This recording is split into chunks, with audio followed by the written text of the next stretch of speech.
ಭಾರತ ಮತ್ತು ಪಾಕಿಸ್ತಾನದ ನಡುವೆ ಇದ್ದಂತಹ ಯುದ್ಧದ ಕಾರ್ಮೋಡ ಕರಗಿದೆ. ಭಾರತ ಮತ್ತು ಪಾಕಿಸ್ತಾನದ ಗಡಿಯಲ್ಲಿ ಸದ್ಯಕ್ಕೆ ಪರಿಸ್ಥಿತಿ ಹೇಗಿದೆ ಅಂತೇಳಿ ಪಬ್ಲಿಕ್ ಟಿವಿ ಪ್ರತ್ಯಕ್ಷ ವರದಿ ಕೊಟ್ಟಿದೆ. ಭಾರತದ ಕಟ್ಟ ಕಡೆಯ ಗ್ರಾಮವನ್ನ ಪಬ್ಲಿಕ್ ಟಿವಿಯ ರಿಪೋರ್ಟರ್ ಶಬ್ಬೀರ್ ತಲುಪಿರುವಂಥದ್ದು.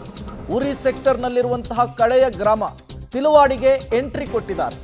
ಪಬ್ಲಿಕ್ನಲ್ಲಿ ಭಾರತ ಪಾಕ್ ಮಧ್ಯೆ ಲೈನ್ ಆಫ್ ಕಂಟ್ರೋಲ್ ಇದೆಯಲ್ಲ, ಅಲ್ಲಿ ಚಿತ್ರಣ ಹೇಗಿದೆ ಭಾರತ ಪಾಕ್ ನಡುವೆ ಡಿವೈಡ್ ಮಾಡುವಂತಹ LOC ಗಡಿ. ಪಬ್ಲಿಕ್ ಟಿವಿಯ ಮೆಗಾ ಗ್ರೌಂಡ್ ರಿಪೋರ್ಟ್ ಅನ್ನು ನಡೆಸಿರುವಂಥದ್ದು. ಇಲ್ಲಿ ಸದ್ಯಕ್ಕೆ ಪರಿಸ್ಥಿತಿ ಹೇಗಿದೆ, ಸ್ಥಳೀಯರು ಏನು ಹೇಳ್ತಾರೆ, ಎಲ್ಲದರ ಬಗ್ಗೆಯೂ ಕೂಡ ವಿವರಿಸುವಂತಹ ಕೆಲಸ ಆಗಿದೆ. LOCಯ ಮತ್ತೊಂದು ಪ್ರಮುಖವಾದಂಥ ಸ್ಥಳದಲ್ಲಿದ್ದೀವಿ. ಇಲ್ಲಿ ಬಾರ್ಡರ್ ಅನ್ನು ನಿಮಗೆ ಬಹಳ ಸ್ಪಷ್ಟವಾಗಿ ತೋರಿಸುವಂಥ ಕೆಲಸವನ್ನು ಕೂಡ ಮಾಡ್ತಿದ್ದೀನಿ. ನೋಡಿ, ಭಾರತ ಮತ್ತು ಪಾಕಿಸ್ತಾನವನ್ನು ವಿಭಾಗಿಸುವಂಥ ಒಂದು ಫೆನ್ಸಿಂಗು ಬೆಟ್ಟದುದ್ದಕ್ಕೂ ಕೂಡ ಹೇಗೆ ಮುಂದಕ್ಕೆ ಹೋಗಿದೆ ಅನ್ನುವಂಥದ್ದನ್ನು ಕೂಡ ಗಮನಿಸ್ಬೋದು. ಬೆಟ್ಟ ಎಷ್ಟು ಎತ್ತರಕ್ಕಿದೆಯೋ ಅದೇ ರೀತಿಯಾಗಿ ಈ ಫೆನ್ಸಿಂಗ್ ಕೂಡ ಮೇಲಕ್ಕೆ ಹೋಗಿರುವಂತಹ ದೃಶ್ಯಗಳನ್ನು ಕೂಡ ನೀವು ಗಮನಿಸ್ತಾ ಹೋಗ್ಬೋದು. ಮತ್ತು ಮೇಲ್ ನೋಡಿ, ಅಲ್ಲಿ ಕಟ್ಟ ಕಡೆಯದಾಗಿ ಒಂದು ಚೆಕ್ ಪೋಸ್ಟ್ ಇದೆ. ಇದೇ ರೀತಿಯಾದಂಥ ಚೆಕ್ ಪೋಸ್ಟ್ಗಳನ್ನು ಹಲವು ಸ್ಥಳದಲ್ಲಿ ಹಾಕಿದ್ದಾರೆ. ನಾನು ಆಗಲೇ ಒಂದು ಚೆಕ್ ಪೋಸ್ಟನ್ನು ಕೂಡ ತೋರಿಸಿದೆ, ಈಗಲೂ ಕೂಡ ಒಂದು ಚೆಕ್ ಪೋಸ್ಟನ್ನು ಕೂಡ ತೋರಿಸ್ತಿದ್ದೀನಿ. ಇಲ್ಲಿ ಈ ಚೆಕ್ ಪೋಸ್ಟ್ಗಳ ಮೂಲಕ BSF ಯೋಧರು ಈ ಗಡಿಗಳ ಮೇಲೆ ನಿಗ್ರಹವನ್ನು ಇಡುವಂಥ ಕೆಲಸವನ್ನು ಕೂಡ ಮಾಡ್ತಾರೆ. ಮೂಮೆಂಟ್ಸ್ ಏನಾಗ್ತಿದೆ ಅನ್ನುವಂಥದ್ದನ್ನು ಕೂಡ ಪರಿಶೀಲನೆಯನ್ನು ಮಾಡುವಂಥ ಕೆಲಸಗಳನ್ನು ಕೂಡ ಮಾಡ್ತಾರೆ. ನಿರಂತರವಾಗಿ ದಿನದ 24 ಗಂಟೆಯೂ ಕೂಡ ಇಲ್ಲಿ ಹೈ ಅಲರ್ಟಲ್ಲಿ ಇರುವಂಥ ಕೆಲಸಗಳು ಕೂಡ ಆಗುತ್ತೆ. ಸಾಮಾನ್ಯವಾಗಿ ಬಾಕಿ ದಿನಗಳಲ್ಲಿ ಇಲ್ಲಿ ಏನು ರೀತಿಯಾದಂಥ ಸಮಸ್ಯೆಗಳಿರಲ್ಲ.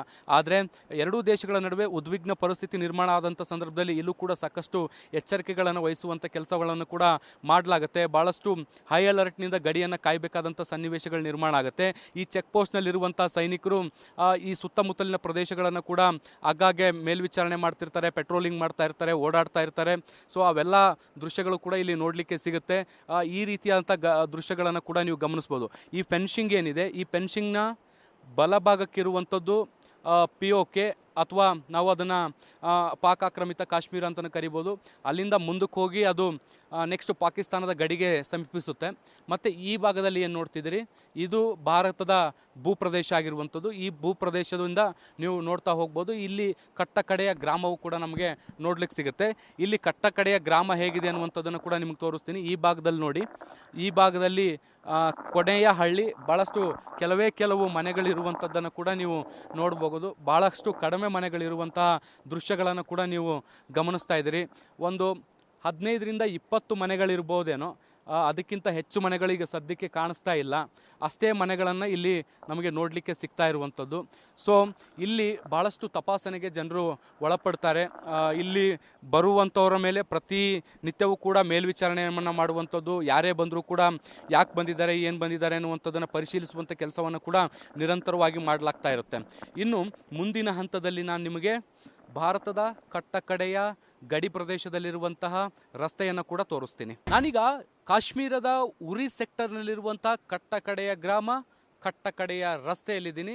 ಇಲ್ಲಿನ ಸಿಚುವೇಶನ್ ಹೇಗಿದೆ ಅನ್ನುವಂಥದ್ದನ್ನು ನಿಮಗೆ ತೋರಿಸ್ತೀನಿ. ಮತ್ತೊಮ್ಮೆ ನಿಮಗೆ ಬಾರ್ಡ್ರ್ ತೋರಿಸ್ತೀನಿ. ಈ ಭಾಗದಲ್ಲಿ ನೋಡಿ, ಅಲ್ಲಿ ದೂರದಲ್ಲಿ ಏನು ಬಾರ್ಡ್ರ್ ನೋಡ್ತಿದ್ದೀರಿ, ಆ ಬಾರ್ಡ್ರು ಆಗಲೇ ನಾನು ಬಿಲ್ಕುಲ್ ಬಾರ್ಡರ್ನ ಮಧ್ಯಭಾಗದಲ್ಲಿ ನಿಂತು ನಿಮಗೆ ಎರಡೂ ದೇಶಗಳು ಹೇಗೆ ವಿಭಾಗ ಆಗ್ತವೆ ಅನ್ನುವಂಥದ್ದನ್ನು ಕೂಡ ತೋರಿಸಿದ್ದೆ. ಈಗ ಅದರ ಹಂತದಲ್ಲಿ ಈಗ ನಾವು ಭಾರತದ ಕಡೆಗೆ ಬಂದಿದ್ದೀವಿ. ಭಾರತದ ಕಡೆಯ ಹಳ್ಳಿ ಮತ್ತು ರಸ್ತೆಯಲ್ಲಿ ಕೂಡ ಇದ್ದೀನಿ. ಇಲ್ಲಿನ ಚಿತ್ರಣಗಳನ್ನು ನಿಮಗೆ ಕಟ್ಟಿಕೊಡುವಂಥ ಕೆಲಸವನ್ನು ಕೂಡ ಮಾಡ್ತಿದ್ದೀನಿ. ಆ ಫೆನ್ಸಿಂಗ್ ಏನು ನೋಡ್ತಿದ್ರಿ, ಅದರ ಈ ಭಾಗದಲ್ಲಿ ಇರುವಂಥದ್ದು ಎಲ್ಲವೂ ಕೂಡ ಭಾರತದ ಭೂಪ್ರದೇಶಕ್ಕೆ ಸೇರಿದಂತಹ ಭೂಮಿಯಾಗಿರುವಂಥದ್ದು, ಗುಡ್ಡಗಾಡು ಪ್ರದೇಶಗಳಾಗಿರುವಂಥದ್ದು. ಅಲ್ಲಲ್ಲಿ ಗುಡ್ಡಗಾಡು ಪ್ರದೇಶಗಳಲ್ಲಿ ಮನೆಗಳಿರುವಂಥದ್ದನ್ನು ಕೂಡ ನೋಡ್ಬೋದು. ಇದೆಲ್ಲವೂ ಕೂಡ ಭಾರತದ ವ್ಯಾಪ್ತಿಗೆ ಬರುತ್ತೆ. ಮತ್ತು ಇಲ್ಲಿ ನೀವೇನು ನೋಡ್ತಾ ಇದ್ದೀರಿ, ಇದು ಕಡೆಯ ರಸ್ತೆ, ಕಡೆಯ ಮನೆಗಳು. ಇಲ್ಲಿಂದ ಮುಂದೆ ರಸ್ತೆ ಇಲ್ಲ. ಇಲ್ಲಿ ಏನು ನೋಡ್ತಾ ಇದ್ದೀರಿ, ಇದಿಷ್ಟು ಖಾಲಿ ಜಮೀನು. ಈ ಜಮೀನು, ಈ ರಸ್ತೆ, ಇದೆಲ್ಲವೂ ಕೂಡ ಭಾರತದ ಉರಿ ಸೆಕ್ಟರ್ನಲ್ಲಿರುವಂತಹ ಕಡೆಯ ಗ್ರಾಮದ ದೃಶ್ಯಗಳನ್ನು ನೀವು ಗಮನಿಸ್ತಾ ಇದ್ದೀರಿ. ಇಲ್ಲಿಗೆ ಭಾರತದ ಭೂಪ್ರದೇಶ ಅಂತ್ಯ ಆಗುತ್ತೆ. ಇಲ್ಲಿಂದ ಮುಂದೆ POK ಆದ ಬಳಿಕ ನಮಗೆ ಪಾಕಿಸ್ತಾನದ ಗಡಿಗಳು ಕೂಡ ಸಿಗಲಿಕ್ಕೆ ಶುರುವಾಗುತ್ತೆ. ಇನ್ನೂ ದೊಡ್ಡದೊಂದು ಅಂತಾರಾಷ್ಟ್ರೀಯ ಬಾರ್ಡ್ರ್ ಕೂಡ ನಮಗೆ ಮುಂದೆ ನೋಡಲಿಕ್ಕೆ ಸಿಗುತ್ತೆ. ಆದರೆ ಇಲ್ಲಿಂದ ಅದನ್ನು ತೋರಿಸಲಿಕ್ಕೆ ಸಾಧ್ಯ ಇಲ್ಲ. ಸೊ ಮುಂದೆಯೂ ಕೂಡ ಅಂತಾರಾಷ್ಟ್ರೀಯ ಗಡಿ ಇದೆ. ಅದನ್ನು ಹೊರತುಪಡಿಸಿ ಈಗ ಎರಡು ದೇಶಗಳನ್ನು ವಿಭಾಗಿಸುವಂಥ ಒಂದು ಫೆನ್ಸಿಂಗನ್ನು ನಿಮಗೆ ತೋರಿಸಿದ್ದೀನಿ. ಇಲ್ಲಿಂದಲೇ ಎಲ್ಲವೂ ಕೂಡ ಡಿವೈಡ್ ಆಗುವಂಥದ್ದು. ಇಲ್ಲಿ ನಿರಂತರವಾಗಿ ಮೇಲ್ವಿಚಾರಣೆ ಮಾಡುವಂಥ ಕೆಲಸಗಳಾಗ್ತಾ ಇದ್ದಾವೆ. ಕಡೆಯ ಗ್ರಾಮದ ಕಡೆಯ ಮನೆಗಳನ್ನು ನೀವು ನೋಡ್ತಿದ್ದೀರಿ. ಅಲ್ಲೊಂದು ಇಲ್ಲೊಂದು ಮನೆಗಳು, ಸಾಮಾನ್ಯ ರೀತಿಯಾದಂಥ ಮನೆಗಳಿಲ್ಲ. ಗುಡ್ಡಗಾಡು ಪ್ರದೇಶಗಳಲ್ಲಿ ಕಾಣುವಂತೆ ಅಲ್ಲೊಂದು ಇಲ್ಲೊಂದು ಮನೆಗಳು ಮಾತ್ರ ನಮಗೆ ನೋಡಲಿಕ್ಕೆ ಸಿಗ್ತಾ ಇರುವಂಥದ್ದು. ಈಗೆಲ್ಲವೂ ಕೂಡ ಇಲ್ಲಿ ಭಾಳ ಸ್ಪಷ್ಟವಾಗಿ ಕಾಣಿಸ್ತಾ ಇದೆ. ನೀವು ಚಳಿಗಾಲದಲ್ಲಿ ಬಂದಂಥ ಸಂದರ್ಭದಲ್ಲಿ ಇದೆಲ್ಲವೂ ಕೂಡ ಹಿಮದಿಂದ ಆವೃತ ಆಗಿರುತ್ತೆ ಅಂತ ಸ್ಥಳೀಯರು ಹೇಳ್ತಾ ಇದ್ರು. ಎಲ್ಲವೂ ಕೂಡ ಹಿಮದಿಂದ ಕೂಡಿರುತ್ತೆ. ಸಂಪೂರ್ಣವಾಗಿ ಆಗಲೇ ನಾನು ಏನು ನದಿಯನ್ನು ತೋರಿಸಿದೆ ಅದು ತುಂಬಿ ಹರಿತಾ ಇರುತ್ತೆ. ಮಳೆಗಾಲದಲ್ಲಿ ಮತ್ತು ಚಳಿಗಾಲದಲ್ಲಿ ತುಂಬಿ ಹರಿಲಿಕ್ಕೆ ನೋಡ್ಲಿಕ್ಕೆ ಸಿಗುತ್ತೆ. ಇಲ್ಲೆಲ್ಲ ಕೂಡ ಹಿಮಪಾತ ಆಗ್ತಾ ಇರುತ್ತೆ. ಭಾಳ ಕಷ್ಟದ ಜೀವನಗಳನ್ನು ಇಲ್ಲಿಯ ಗಡಿಭಾಗದ ಜನರು ಎದುರಿಸ್ತಾ ಇದ್ದಾರೆ. ಎರಡೂ ದೇಶಗಳ ನಡುವೆ ಈಗ ಯುದ್ಧದ ವಾತಾವರಣ ಕಾರ್ಮೋಡ ಮೂಡಿರುವಂಥ ಹಿನ್ನೆಲೆಯಲ್ಲಿ ಇಲ್ಲಿರುವಂಥ ಗಡಿಭಾಗದ ಜನರು ಕೂಡ ಸಾಕಷ್ಟು ಆತಂಕದಲ್ಲಿದ್ದಾರೆ. ಇಲ್ಲೂ ಕೂಡ ಶೆಲ್ಲಿಂಗ್ ಆಗ್ಬೋದು ಅನ್ನುವಂಥ ಭೀತಿಗಳಲ್ಲಿದ್ದಾರೆ. ಸೊ ಉರಿಯ ಸೆಕ್ಟರ್ನ ಬೇರೆ ಬೇರೆ ಭಾಗಗಳಲ್ಲಿ ಈಗಾಗಲೇ ಸಾಕಷ್ಟು ಶೆಲ್ಲಿಂಗ್ ಆಗ್ತಾ ಇರುವಂಥದ್ದು. ಬೇಂಡಿ ಗ್ರಾಮ ಆಗಿರ್ಬೋದು, ಇದರ ಜೊತೆಗೆ ಚಿರುಂಡಿ ಆಗಿರ್ಬೋದು, ಅಸ್ಲಾಮಾಬಾದ್ ಆಗಿರ್ಬೋದು, ಈ ಪ್ರದೇಶಗಳೆಲ್ಲವೂ ಕೂಡ ಭಾಳಷ್ಟು ದೊಡ್ಡ ಪ್ರಮಾಣದ ಶೆಲ್ಲಿಂಗ್ ಆಗಿ ಅಲ್ಲಿ ಮನೆ ಪನೆಗಳೆಲ್ಲವೂ ಕೂಡ ಧ್ವಂಸ ಆಗಿದ್ದಾವೆ. ಹೀಗಾಗಿ ಶೆಲ್ಗಳು ಈ ಕಡೆಗೂ ಕೂಡ ತೂರಿ ಬರ್ಬೋದಾ ಅನ್ನುವಂಥ ಆತಂಕದಲ್ಲಿದ್ದಾರೆ. ಆದರೆ ಅದೃಷ್ಟವಶಾತ್ ಈವರೆಗೂ ಕೂಡ ಇಲ್ಲಿ ಯಾವುದೇ ರೀತಿಯಾದಂಥ ದಾಳಿಗಳು ಆಗಿಲ್ಲ. ಸೊ ಹೀಗಾಗಿ ಸ್ವಲ್ಪ ಭಯದಲ್ಲಿ ಜನರು ಇದ್ದಾರೆ.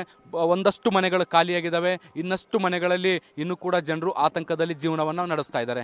ಕ್ಯಾಮ್ರಾ ಪರ್ಸನ್ ಜಿತೇಂದ್ರ ಕುಮಾರ್ ಜೊತೆ Shabbir Nidugundi, public TV, LOC. ತೀಲಾವಾಡಿ ಗ್ರಾಮದ ಮನೆ ಒಂದರ ಮುಂಭಾಗದಲ್ಲಿದ್ದೀನಿ. ಇಲ್ಲಿನ ದೃಶ್ಯಗಳು ಹೇಗಿದೆ ಅನ್ನುವಂಥದ್ದನ್ನು ಕೂಡ ನೀವು ನೋಡಿ. ಇದು ಭಾರತದ ಕಟ್ಟಕಡೆಯ ಗ್ರಾಮ ಆಗಿರುವಂಥದ್ದು ತೀಲಾವಾಡಿ ಅನ್ನುವಂಥ ಗ್ರಾಮ. ಬೆರಳೆಣಿಕೆಯ ಮನೆಗಳಷ್ಟೇ ಇಲ್ಲಿರುವಂಥದ್ದು. ಈ ಸುತ್ತಮುತ್ತಲಿನ ಮನೆಗಳನ್ನ ಕೂಡ ನೀವು ಗಮನಿಸ್ಬೋದು, ಹೇಗೆ ಮನೆಗಳಿದ್ದಾವೆ ಅನ್ನುವಂಥದ್ದನ್ನು ಕೂಡ ನೀವು ನೋಡ್ಬೋದು. ಇಲ್ಲಿನ ಜನರ ಜೀವನ ಭಾಳಷ್ಟು ಕಷ್ಟಕರವಾಗಿರುತ್ತೆ. ಬಾರ್ಡರ್ ವಿಲೇಜ್ನಲ್ಲಿ ಬದುಕುವಂಥದ್ದು ಭಾಳ ಸುಲಭದ ಕೆಲಸ ಅಲ್ಲ, ಭಾಳಷ್ಟು ಚಾಲೆಂಜಿಂಗ್ ಟಾಸ್ಕ್ಗಳಿರ್ತವೆ. ಮತ್ತು ಇಲ್ಲಿಂದ ನಗರ ಪ್ರದೇಶ ಏನಿರುತ್ತೆ ಅದು ಭಾಳಷ್ಟು ದೂರದಲ್ಲಿರುತ್ತೆ. ಸೊ ಹಾಗಾಗಿ ಇಲ್ಲಿ ಜನರು ಭಾಳಷ್ಟು ಕಡಿಮೆ ಇರುವಂಥದ್ದು, ಕಡಿಮೆ ಕುಟುಂಬಗಳಿರುವಂಥದ್ದು. ಆ ಪೈಕಿ ಕೆಲವು ಕುಟುಂಬಗಳು ಇಲ್ಲಿದ್ದಾವೆ. ಅವರನ್ನು ಕೂಡ ನಾನು ನಿಮಗೆ ತೋರಿಸ್ತೀನಿ, ಅವ್ರನ್ನ ಮಾತಾಡಿಸ್ತೀನಿ. ನೋಡಿ, ಈ ಮನೆಯನ್ನು ಕೂಡ ಏನು ಗಮನಿಸ್ತಾ ಇದ್ದೀರಿ, ಈ ಮನೆ ಕೂಡ ಕಡೆಯ ಮನೆ ಆಗಿರುವಂಥದ್ದು. ಮನೆಯ ಸದಸ್ಯರನ್ನು ಕೂಡ ನೀವು ಗಮನಿಸ್ತಾ ಇದ್ದೀರಿ. ಎಲ್ಲ ಕಡೆಗೆ ಅವ್ರು ಕೂತ್ಕೊಂಡಿರುವಂಥದ್ದನ್ನು ಕೂಡ ನೀವು ನೋಡ್ತಾ ಹೋಗ್ಬೋದು. ಅವರನ್ನು ಮಾತಾಡಿಸುವಂಥ ಕೆಲಸವನ್ನು ಕೂಡ ಮಾಡ್ತೀನಿ. भाई बताओ, आपका नाम क्या है? शफात है मेरा नाम। शफात, ये गांव का नाम क्या है और ये इंडिया का लास्ट विलेज है ना? लास्ट विलेज है, गांव का नाम है तिलावाड़ी सर। हाँ। इधर जो फेंसिंग हुआ है ना, वो बॉर्डर है कि क्या है वो? हाँ वो है ना, उस साइड जो मकान है ना वो पाकिस्तान के मकान है, ये मकान है हिंदुस्तान के। अच्छा। वो बीच में जो तार लगी है ना वो उस साइड का पाकिस्तान साइड है, ये हिंदुस्तान साइड। अच्छा। हाँ सर। जो ये BSF वाला पेट्रोलिंग करते रहते हैं क्या? बीच बीच में करते रहते हैं सर। हाँ हाँ आगे पीछे। हाँ हाँ सर। चलो, ये अभी शेलिंग हुआ है, जो शेलिंग पे इधर कुछ नुकसान पहुंचा है? ना ना सर, इस जो ये शेलिंग हुई ना, इस शेलिंग में यहाँ का नुकसान नहीं हुआ। आगे भिंडी है, 8-10 गांव है, बांडी है और इस्लामाबाद है और लगाम है, 8-10 जगह है। उन वहाँ पे जो बहुत सारा नुकसान हुआ, इस साइड से नुकसान इस साल नहीं हुआ। पहली बार इससे हुआ था पहले हाँ यहाँ पहली बार हुआ है। इससे पहले जो हुआ था ना तब यहाँ नुकसान हुआ था। इस शेलिंग में इधर का यहाँ का नुकसान नहीं हुआ। हाँ। अब कैसा माहौल है इधर? आवाज़ की आवाज़ सुनना पड़ता है आपको? डर का माहौल पे है इधर? डर का माहौल तो है अभी। हाँ। घरों में बैठते ही नहीं है, हम रात भर जागते रहते हैं सर। आवाज़ सुनता है रात पे? रात भर सुनते हैं आवाज़। हाँ। हाँ हाँ हाँ। जो अभी यहाँ कितने घर है और पूरा घर खाली खोया हुआ है कि और लोग बसे इधर? आधे घरों में है, आधे चले गए। कल से वापस आए ना घरों में। हाँ, इससे पहले 2-4 दिन भागे थे, 2-4 दिन पहले। अभी कल से वापस आने लगे, लेकिन सब लोग नहीं आए अभी, थोड़े बहुत आए हैं यार। बाकी आप मोहल्ले में देखो सब घर खाली पड़े हुए हैं। हाँ अभी नुकसान हुआ है आगे मोहल्ले में, लेकिन पता नहीं है उनके वो लोग जो है ना उस मोहल्ले के अभी घरों में नहीं आए हैं, अभी बाहर ही है। जो ये रास्ता चलता है ना, ये कितनी दूर तक है लास्ट? बस थोड़ा जाना है आपको, फिर एंड है ये। हाँ हाँ हाँ 100-150 मीटर जाना है आगे, तो बस वहाँ से एंड होती है ये रास्ता। ಜಿ ಜಿ ಇದಿಷ್ಟು ಇವ್ರು ಹೇಳ್ತಾ ಇರುವಂಥದ್ದು ಕಡೆಯ ಗ್ರಾಮ ಆಗಿರುವಂಥದ್ದು. ಮತ್ತು ಇಲ್ಲಿ ನಿರಂತರವಾಗಿ ಶೆಲ್ಲಿಂಗ್ನ ದಾಳಿ ಕೇಳಿಸುತ್ತೆ. ಪ್ರತಿ ಬಾರಿ ಕೂಡ ಶೆಲ್ಲಿಂಗ್ ಆಗ್ತಾ ಇತ್ತು. ಈ ಬಾರಿ ನಮಗೆ ಸೌಂಡ್ ಅಷ್ಟೇ ಕೇಳ್ತಾ ಇದೆ, ಅದ್ರ ಇಂಪ್ಯಾಕ್ಟ್ ಆಗಿಲ್ಲ ಅನ್ನುವಂಥದ್ದು. ಮತ್ತೊಬ್ಬರು ಯುವತಿ ಇದ್ದಾರೆ, ಮಾತಾಡಿಸ್ತೀನಿ. मैडम बताइए, अब ये गांव है, लास्ट गांव है, आप यहाँ कैसे गुजारा करते हैं? आपका लाइफ कितना रिस्की रहता है यहाँ? रिस्की तो बहुत ज़्यादा है, क्या करें, गुजारा तो करना है, जाएंगे कहाँ, रहते ही यहीं है। अब बचपन से ही माँ बाप यहीं रहता है? जी जी यहीं यहीं। जो गांव के बारे में बताओ थोड़ा, क्या क्या है इधर, क्या क्या देखने के लिए मिलता है? जो यहाँ ये पे बॉर्डर कुछ- बता रहे थे। बस उसके बॉर्डर के उस साइड पाकिस्तान है, तो और कुछ भी नहीं यहाँ पे दिखता है बस। जी जो शेलिंग होता है रोज आपको आवाज सुनना पड़ता है, इस बार क्या तो नुकसान हुआ क्या? आपको घर को आके शेलिंग गिरा हुआ? नहीं, इस बार हमें कोई नुकसान नहीं हुआ। तो पिछली बार जब हुआ था उस टाइम बहुत नुकसान हुआ था। इस बार कुछ नहीं हुआ।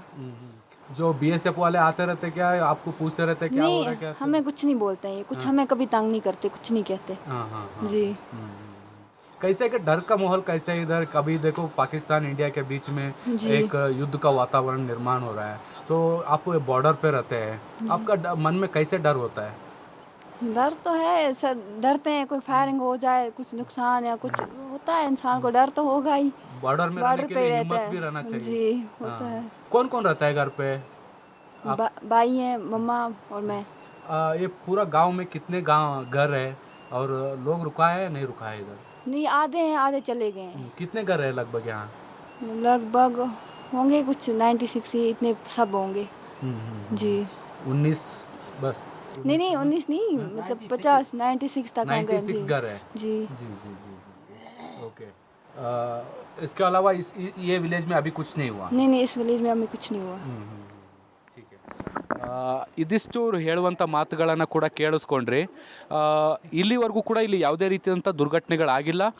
ಮತ್ತು ಮುಖ್ಯವಾಗಿ ಶೆಲ್ಲಿಂಗ್ ಸದ್ದುಗಳು ಕೇಳಿ ಬರ್ತಾ ಇದೆ, ಆದರೆ ಯಾವುದೇ ರೀತಿಯಾದಂಥ ಶೆಲ್ಗಳು ಬಂದು ಬಡ್ದಿಲ್ಲ. ಆದರೆ ಉರಿ ಸೆಕ್ಟರ್ನ ಆ ಭಾಗದಲ್ಲಿ, ಅಂದರೆ ನಾವು ನಿನ್ನೆ ಮೊನ್ನೆ ಎಲ್ಲ ಕವರ್ ಮಾಡಿದ್ವಿ, ಬೇಂಡಿ, ಅಸ್ಲಾಮಾಬಾದ್, ಚರುಂಡ ಅನ್ನುವಂಥ ಗ್ರಾಮಗಳೇನಿದ್ದಾವೆ, ಲಗಾಮ ಅನ್ನುವಂಥ ಗ್ರಾಮಗಳೇನಿದ್ದಾವೆ, ಈ ಗ್ರಾಮಗಳಲ್ಲಿ ಹೆಚ್ಚು ಶೆಲ್ಲಿನ ದಾಳಿ ಆಗಿದೆ, ಅಲ್ಲಿ ಮನೆಗಳಿಗೆ ಇಂಪ್ಯಾಕ್ಟ್ ಆಗಿದೆ. ಈ ಭಾಗದಲ್ಲಿ ಏನೂ ಕೂಡ ಆಗಿಲ್ಲ, ಬಟ್ ಅದರ ಸದ್ದು ಕೇಳಿಸ್ತಾ ಇದೆ. ಮತ್ತು ಇದು ಗಡಿ ಭಾಗ ಆಗಿರುವಂಥದ್ದು, ಇಲ್ಲಿ ಫೆನ್ಸಿಂಗ್ ಏನು ನೋಡ್ಲಿಕ್ಕೆ ಸಿಗ್ತಾ ಇತ್ತು, ಅದು ಈ ಎರಡು ಪ್ರದೇಶಗಳನ್ನು ಡಿವೈಡ್ ಮಾಡುತ್ತೆ ಅನ್ನುವಂಥ ನಿಟ್ಟಿನಲ್ಲಿ ಸ್ಥಳೀಯರು ಮಾಹಿತಿಯನ್ನು ಕೂಡ ಕೊಡ್ತಾ ಇದ್ರು.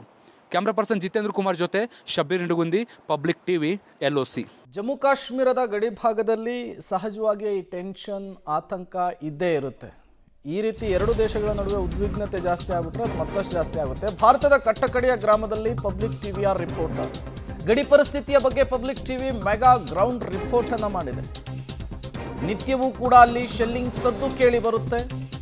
ಜನ ಭಯದಲ್ಲಿಯೇ ವಾಸಿಸಬೇಕಾದಂತಹ ಪರಿಸ್ಥಿತಿ, ಆತಂಕದಲ್ಲಿದ್ದಾರೆ ದೇಶದ ಗಡಿ ಭಾಗದಲ್ಲಿರುವಂತಹ ಜನರು.